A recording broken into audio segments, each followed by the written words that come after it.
మనం ఇప్పుడు కళ్యాణంలో దగ్గర ఉన్నటువంటి శివాలయంకి వచ్చాం. పోతురాజు బాబు ఇక్కడ ఈ శివాలయం చాలా ఫేమస్.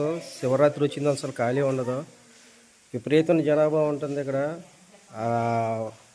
శివరాత్రికి కానీ అలాగే కార్తీక మాసంలో కానీ జనాలు విపరీతంగా వస్తారు ఇక్కడికి. కానీ మామూలు సమయంలో ఇక్కడ కనీసం పంతులు గారు కూడా ఇక్కడ వచ్చే పరిస్థితి లేదు. ఇక్కడ ఒక ఆమె ఉంది, ఆవిడ చేస్తుంది పని అంతా. ఆవిడ వచ్చి నైవేద్యం పెట్టడం అది జరుగుతుందంట, దీపం పెడుతుందంట. ఆవిడ వారానికి ఒకసారి మాత్రమే పంతులు గారు వస్తున్నారంట. ఆ రోజు పంతులు గారు వారానికి ఒకరోజు వస్తారు. ఆ వారానికి ఒకరోజు వచ్చినప్పుడే ఆయన నైవేద్యం అది పెట్టడం జరుగుతుంది, అంతే కదమ్మా. ఈవో గారే మీకు శాలరీ అయితే వేస్తారు. ఈవిడ చక్కగా క్లీనింగ్ అది చేస్తుంది టెంపుల్ మొత్తం. ఇది చూడండి ఒకసారి ఎంత బాగా క్లీన్ చేస్తుంది ఈవిడ. కాకపోతే టెంపుల్కి వచ్చిన వాళ్ళకి చూడండి ఒకసారి, టెంపుల్ లోపలికి వస్తే ఈరోజు దీపం కూడా ఈవిడే పెట్టింది. ఈ దీపం పెట్టారు. ఒక్కసారి శివాలయాన్ని మీరు అలా ఒకసారి పైనుంచి చూడండి ఒకసారి, అలాగా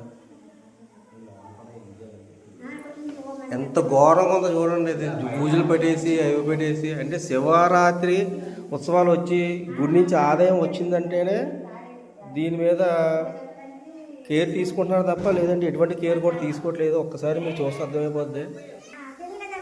ఒకసారి చూశారు కదా, ఇది పరిస్థితి.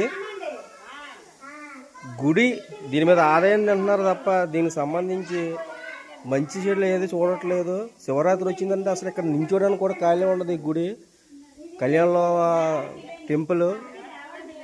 కానీ ఈ దేవుడిని మీద ఆధారపడి దేవుడి దగ్గర డబ్బులు తీసుకోవడానికి ఉన్నంత ఆశ, కృషి అలాంటివి మాత్రం దేవుడికి ఆ నిత్యారాధన, నిత్య పూజలు చేయడానికి లేకపోవడం అనేది చాలా హాస్యాస్పదంగా ఉంది.